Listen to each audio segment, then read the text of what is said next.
Voici venir l'un des artistes les plus originaux et pourtant les plus méconnus du courant symboliste. Dessinateur de génie, au point que je ne vois qu'Alphonse Mucha qui puisse lui être comparé à son époque, il se fit remarquer avec l'affiche du premier salon de la Rose-Croix et surtout avec les illustrations du Rêve de Zola.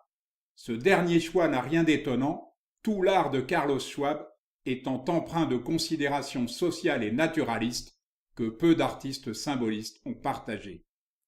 Pour s'en convaincre, il suffit d'admirer les différentes études qu'il fit de la vague, d'après Lamennais, dont le spleen masque mal la révolte, même si on a préféré y voir un lien avec les visages d'hystériques fixés par le docteur Charcot.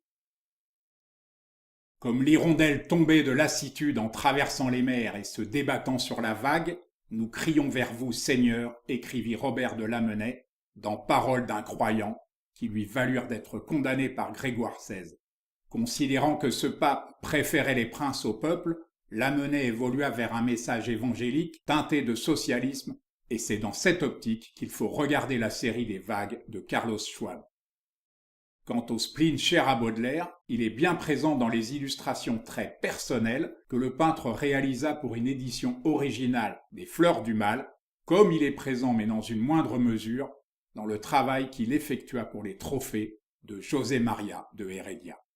Je trouve d'ailleurs curieux le choix de cet éditeur, car le lyrisme subjectif de Carlos Schwab me semble assez éloigné des thèses parnassiennes.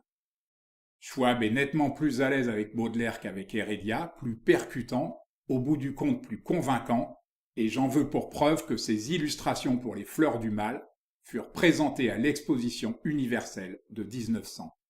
La sensibilité exceptionnelle du peintre y éclate à chaque page, car plutôt que de coller au texte comme l'ont fait trop d'illustrateurs de Baudelaire, il impose sa propre lecture spectaculaire.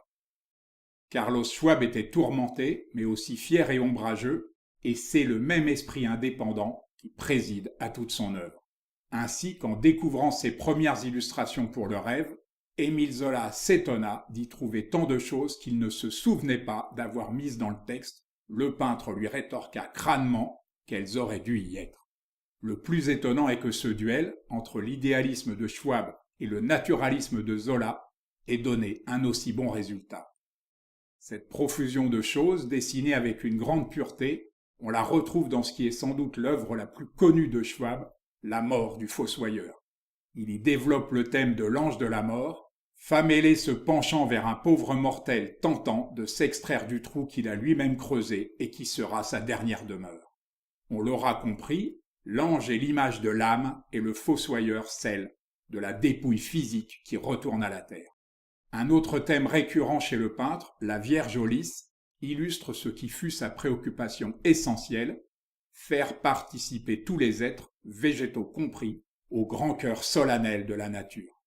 Dans la peinture de Schwab, écrivait le critique Gustave Soulier, les têtes prennent une gravité émaciée et ascétique, les bouches tremblent, les coups se ploient, les chevelures se lissent ou se nouent, tour à tour humiliées ou fugueuses, et les mains elles-mêmes se contractent en frissons mystiques.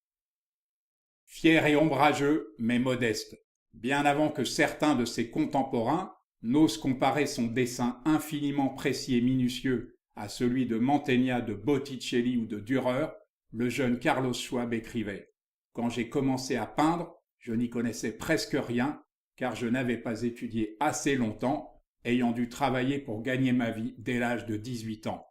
Mon travail de peintre ou d'illustrateur est bien l'art d'un primitif dans l'absolue sincérité du terme. Je n'y connaissais presque rien, c'est vrai, mais j'aimais de toute la force de mon âme. »